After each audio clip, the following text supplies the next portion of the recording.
Hi there, my name is Femi Olade, and this is The Conversation with PFlow. 3 weeks ago, we started this discourse on personal and career development. We started our conversation with talking about the key principles behind a successful career. We also talked about the skills that you require to demonstrate at the different levels of your career.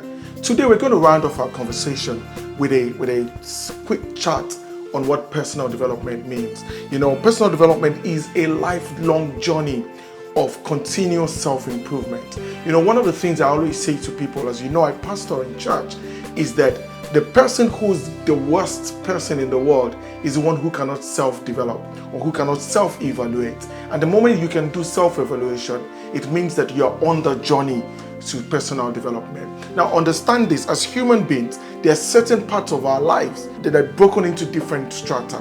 So you have your mental, you have your social, you have your emotional, you have your spiritual, and you have your physical well-being. All of these 5 components are part of who your personal life is, or who your personality is.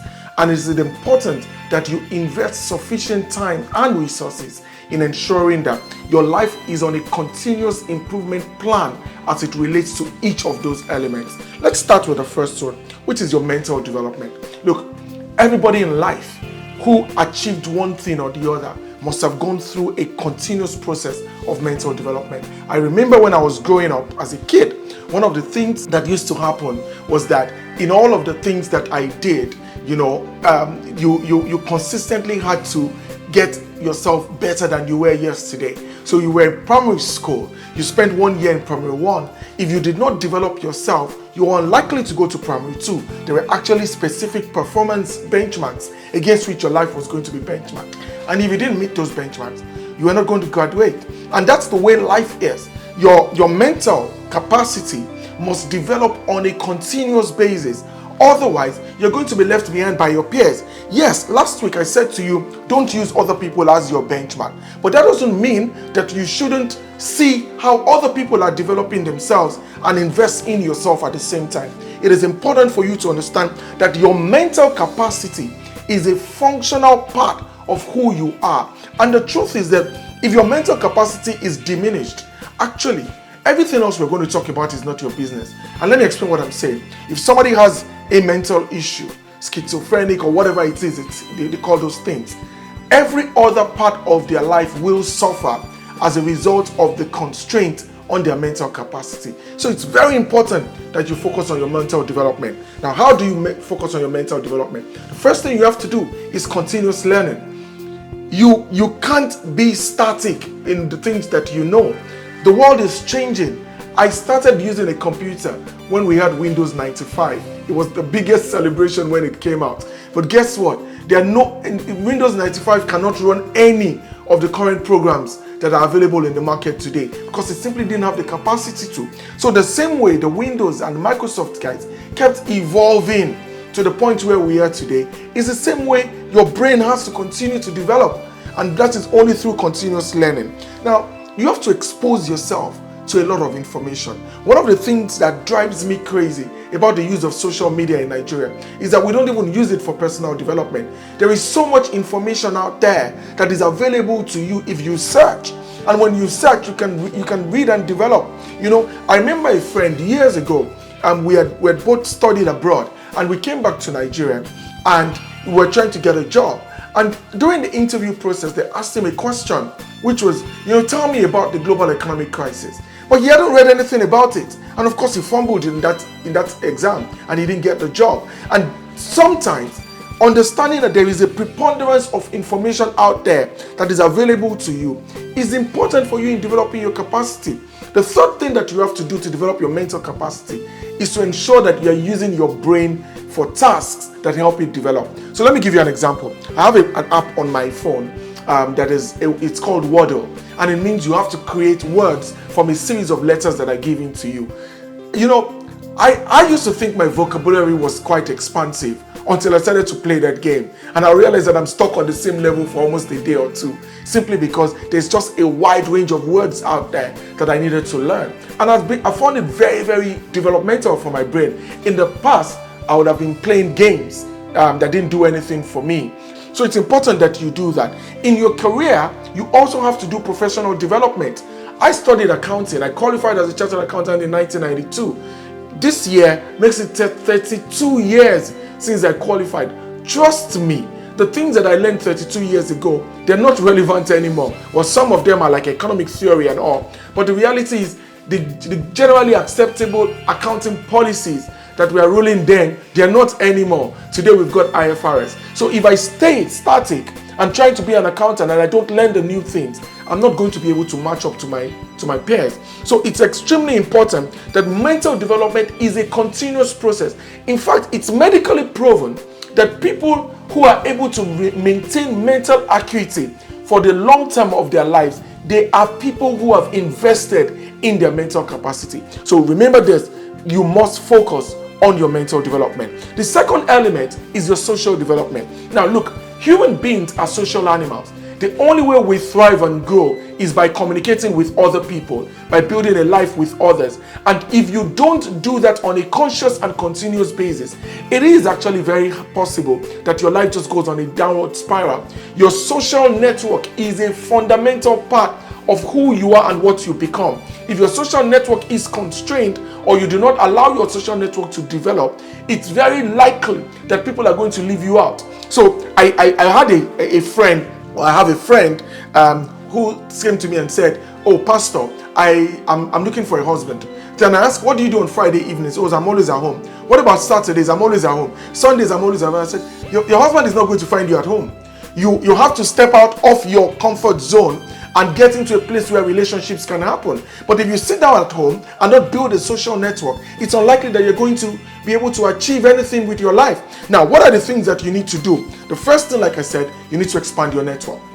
You need to ensure that you are constantly making friends with a new set of people, and you're constantly evaluating your friendship network so that when you need an opportunity, there is somebody in there that is able to stand sure for you. You need to develop your communication skills. A lot of us do not know how to communicate. We struggle at being able to have just simple, clear conversations with people. You can't achieve much if you can't communicate. People must be able to understand your ideas. They must be able to understand the principles that you stand by. And the only way they can do that is by communicating. You need to start looking at ways to volunteer. You know, interestingly, I say this to people. When people are trying to build relationships or trying to get married or whatever it is, and they say, "Oh, there are no spouses out there." And I'm saying, well, the problem is that you have to expand your network. You have to go out to places where people of like minds would be. So go and volunteer somewhere. Go to a primary school and volunteer to teach. You might find a teacher there. There's a beautiful young lady or there's a handsome young man. Go to a church to volunteer. Go to a mosque to volunteer. But don't just sit at home and expect that your life is just going to get better. Your social networks need to be invested in. Now you need to show empathy. We're Nigerians. We don't really care about other people. And no one is going to develop a life based on that. You need to have a relationship that is full of empathy. Be empathetic with other people. Understand that the world is not a smooth and easy place. So when somebody comes to you and needs help, be there to offer help if it's not abused. But understand, your building of your social networks is a fundamental part of your personal development journey. Now, the third kernel is what I would describe as spiritual development. One of the things that I always say, and I say this to my friends jokingly, that it's very unlikely that a born-again Christian will commit suicide. And people will say, "Well, what do you mean? What do you mean?" I said, because when you've given your life to Christ and you are living in that network of people who are joined believers, there is a support system that's generally available to you, and that support system allows you to go through difficult times. And if you've learned communication skills in your social, then you're able to speak out when you're having problems. Now, spiritual well-being is extremely important. Your faith is an important part of who you are. And you see, the good thing about the faith that we practice, especially for those who are Christians, is that our faith is incremental. Our faith allows us to know that our relationship with God is built over time. And as you grow in your relationship with God, it should reflect in your life. Now, how do you develop? First thing you need to do is find like-minded believers. people who share the same faith with you, people who communicate in the same way with God, in the same way that you want to. Because that network allows you to learn. The Bible says something that iron sharpens iron. It's actually a proper cliched word. It's the sense that if as two people and three people come together, they help each other expand and grow. Second thing you have to practice is meditation. You just wake up in the morning and boom, you're already up and off. No. Meditate. Spend time in yourself. Spend time thinking. Spend time meditating over your day. Plan your day on your bed before you get up. It's what that helps you do. It helps your mind actually focus on the important things, and it helps you develop spiritually. Now, third thing I would say to you is that you must read the scriptures. I mean, as a Christian, you are absolutely not going to grow without immersing yourself in the Word of God. And I believe that other faiths will probably practice the same thing. The religious books of other faiths are important to you if you're practicing another faith. But there is no growth without the Word. And that's one of the things that you must focus your attention on. Understand this. If you are focused on your mental and social health, your spiritual health helps you bring all of it together, because that's what gives you that communion with God. I always say that man was created to be a spiritual being. And anything that is outside of the spiritual is something that's going to be antithetical to the growth of man. So focus on your spiritual well-being. Now the fourth one, which is probably very important, and I say this, I used to teach people that the first 10 years of a child's life are probably the most important 10 years of his entire lifetime. You see, because who you are, your character, your values, all of those things are formed during those initial 10 years of your life. Now, emotional development is an important part of who you become. Because, look, relationships today are driven by communication. They're driven by commitment. They're driven by certain expectations of people. But if you are not emotionally developed, it is unlikely that you can actually nurture a relationship that is going to be beneficial to the other person. And you see, a lot of people focus on themselves alone. They don't care about other people. They don't care on what other people say, think, or do. But no, you can't grow, you can't expand, you can't actually develop without focusing on your own emotional development. Now, there are certain words that have come into the lexicon of the business world recently. It's called emotional intelligence, emotional quotient, social intelligence. These are very, very important things. In fact, actually, like I say to people, in the next 5 years, one of the first things that employers are going to be looking for is whether you are emotionally intelligent. If somebody says something to you, how do you respond? My coach, Chike on here, would say that I am aware of how I feel. And because I am aware of how I feel, I can control my response. So when somebody does something, I'm always in control of how I respond, because I'm emotionally aware, I'm emotionally developed, and I'm emotionally experienced. So how do you build emotional confidence? Or how do you build your emotional development? The first thing I always say is self-reflection. Check yourself. To thyself be true. Always be able to look at the mirror and say, Femi, you are falling short in this particular place. Do that self-evaluation and come to a conclusion that you can improve. Once you come to that conclusion yourself, it is very likely that nobody can stop you from achieving your dreams. But if you're not able to do that personal review, then it's unlikely that you're going to accomplish anything. And that is something that you have to be very conscious about. Now, the second thing that you have to do here is you have to practice self-care. A lot of the time, especially men, we are more concerned about the well-being of others to our own detriment. So you find out that a lot of homes, the first person to pass on in those homes is actually the man. Why? Because he's so invested in others and he's not taking care of himself. And until you take care of yourself, you shouldn't be able to take care of other people. In fact, I love this analogy. When you are in the plane and they are announcing the takeoff announcement that the air hostesses make, when they tell you about the masks that come out, they say, if at any time there's a drop in oxygen pressure, masks such as this will come down from the panel above you. And then they say something. They say, put on your own mask first before you help others. Wow. And I'm like, this is probably an extremely important part of our personal development journey. If you are not, as a person, emotionally stable, you cannot provide stability for other people. So focus on yourself first and make sure that your own self-care has been developed before you then try to help other people. And then the third thing is you need to set boundaries. A lot of the time, we allow people run roughshod over us simply because we just want to be nice.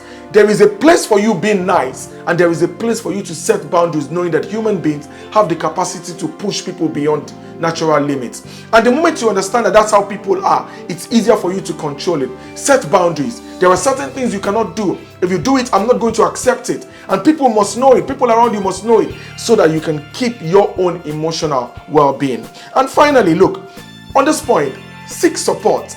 I know that we don't like it. It's not a common thing in Nigeria. Nobody wants to talk about it. But the reality is that if you need help, go and find a therapist. If your relationship is struggling in marriage, go and find a therapist. Speak to a marriage counselor, because sometimes these guys have gone to study. They have the experience. They have the skills to be able to do these things. Do not let yourself get to the point where you break down before you start looking for help. Talk to a specialist and let them give you advice on what you need to do. Once you focus on your emotional development, you can actually cultivate and culturate the emotional intelligence that you need for success. And once you've been able to do it, you'll find that your relationships become easier. You're able to navigate life with the calmness that is required. Now, the final one is what I call physical development. And I say cultivating a healthy body and a healthy mind. Look, in the last 1 year, probably thereabout, 1 year, maybe about 15 months, I've lost about 20 kg. And people just wonder, some people thought I was sick. No, but I wasn't. I realized that my physical well-being was an important part of my general well-being as a person. And I put time into the dedication that was required for me to lose that weight. So when I look at the pictures that I was 2 years ago, and I look at my picture and I'm like, who was that guy? But I wasn't investing time in my own physical well-being. And by the time I went for my medical checkup, the doctor had red flags all over the place. But my last checkup was so good. The doctor is like, your body is almost like that of a 25-year-old. Why? Simply because I put in the time and the resource that was required to develop my mental and my physical health. So you need to go to the gym. You need to take a walk if you cannot afford a gym. You need to run. You need to reduce your food and your sugars. Oh my God, don't tell me about sugars. I love sugar. I loved sugar. I could drink 10 bottles of fizzes in a day. But I realized that I was destroying my body. And by destroying my body, I wasn't allowing my mental health actually grow. So in doing that, you must understand that your physical development is an important part of your dream. So let me tell you this interesting thing that you've probably noticed. Tony Elumelu is in his 60s. But when you see that man, you actually think he's a 25-year-old man, because he puts in a lot of time in his physical well-being. And that is what happens when you do that. Now, imagine this. You've made all the money in the world. You're a billionaire, but you're so abased that you are actually one heartbeat away from a physical breakdown or from a heart attack. What's the point of all the wealth when you're not going to have the long life to live it? So your physical development is very important. And what are the things you should do? One, you must exercise regularly. I know that's what they tell you every day, but you must do it. At least spend 15 minutes every day exercising. It might be a walk, it might be a run, it might be even in your bedroom. Exercise every day. Second thing is check the food you eat. Yes. Should you pile on that next calorie? Should you eat that next chocolate? Should you eat that next? Yeah, I know you don't like it. Yes, I know. And yeah, I can see the plate in front of you. It's very big. No, you don't have to finish that meal. And I will tell you one of the things that I did. When I was going to start losing weight, I decided that I was going to halve all of my portions. Whatever it is that I ate, I was going to only eat half of it. So I used to eat 2 sticks of plantain. I only eat 1 now. And even that one, I try not to finish it. And what I realized is that naturally, I started to lose weight. That is one of the things that you have to do. Then you need to be able to rest and sleep. So look, when you get to a particular age, rest becomes a bit difficult, especially for men. You have so much on your mind, and you find out that you start to deal with insomnia. But one of the things that I've realized is that when I don't get a good dose of sleep, my physical well-being is actually threatened. And that's why you need to try to sleep. The more you're able to get some sleep, the easier it is for your body to get healed. And one of the things that happens to us as human beings is that we heal when we rest. And that's one of the things that you have to do. Final point under this is what I would describe as self-care. Take care of yourself. Your body is the only thing that you're going to go away from this world with. Everything else you're going to leave behind. But your body is going to be put in a grave at the end of the day. At the minimum, make sure it's a healthy body that goes into that grave. I hope you found this quite useful. I've enjoyed talking about this because some of those points actually speak to me as well. But I've enjoyed doing this. And if you have any questions or ideas or thoughts that you want to share with me, please send me an email on the email that is showing below, and I'll be very happy to respond. You should also follow me on all of my social media handles, where I would also be very happy to have a communication with you. My name is Femi Olade, and you've just listened to The Conversation with PFlow. I'll see you next week. Thank you.